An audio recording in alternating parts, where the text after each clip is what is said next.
दिनांक 27/7/2026 रोजी 11 वाजण्याच्या सुमारास पोलीस स्टेशनला माहिती मिळाली की एक इसम याने 12व्या मजल्यावरनं उडी मारून आत्महत्या केलेली आहे. सदरची माहिती मिळताच आम्ही पोलीस स्टाफसह घटनास्थळी रवाना झालो व सदरचा जखमी इसमास आम्ही YCM हॉस्पिटल येथे ॲडमिट केल्यानंतर डॉक्टरांनी तपासणी केली असता तो मयत झाल्याचे घोषित केले. सदर मयत इसमाचे नाव विनोद चुन्नीलाल चौधरी, वय 26, राहणार डेस्टिनेशन क्षितिज सोसायटी भोसरी असे असल्याचे समजले. त्यानंतर सदर मयत इसमाचे नातेवाईकांना आम्ही माहिती दिल्यानंतर मयत इसमाचे आई व वडील हे मूळ गावी राजस्थान येथे असून सदरचा अंत्यविधी त्याचे इतर नातेवाईक आम्ही राजस्थानला नेऊन करीत आहोत असे सांगितल्यानंतर सदरची मयत बॉडी ही राजस्थान येथे अंत्यविधीकरता पाठवली. त्यानंतर दिनांक 8/7/2026 रोजी मयत इसमाचे नातेवाईक म्हणजे वडील पेमाराम चौधरी यांनी पोलीस ठाण्यास येऊन समक्ष कळवले की माझ्या मुलाने मरण पावण्यापूर्वी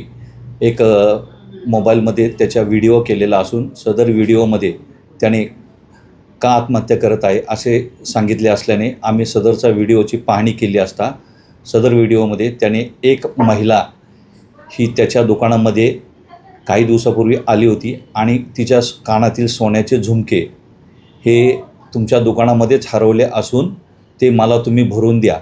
ते जर तुम्ही भरून नाही दिले तर मी तुमच्याविरुद्ध पोलीस कंप्लेंट करेल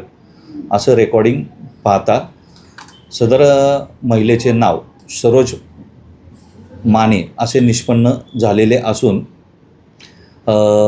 मयत इसम याने सदर महिलेला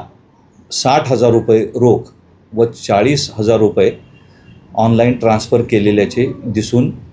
आल्याचे सांगितले. त्यानंतर अजूनही मला पैसे हवे आहेत, सोन्याचे दर वाढले असल्याने माझे सोन्याचे झुमक्याची किंमत जास्त आहे, अजून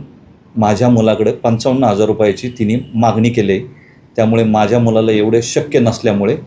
त्याने आत्महत्या केल्याची तक्रार पोलीस ठाण्यास दिल्यावरून सदरची तक्रार नोंद केलेली असून आम्ही सदर महिलेचा शोध घेत आहोत व शोध घेतल्यानंतर मिळून आल्यानंतर पुढील कारवाई करीत आहोत.